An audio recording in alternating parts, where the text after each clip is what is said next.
Congratulations! Learning about the Lotus VE Sit-Stand Workstation means you are one step closer to a healthier you.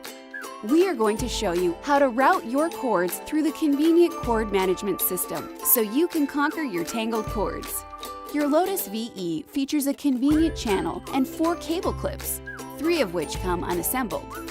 Let's start by raising your Lotus to the highest setting. Place 2 of the included cable clips underneath the platform. Now, set up all of your equipment and accessories. If your keyboard or mouse have cords, route them through the opening on the platform and anchor using the clips underneath the platform. Then, guide the cords to the rear of the product. Run the monitor cords down the rear of the tower pole. Now your Lotus VE is ready to use. Take a stand against sitting with the Fellows Lotus VE.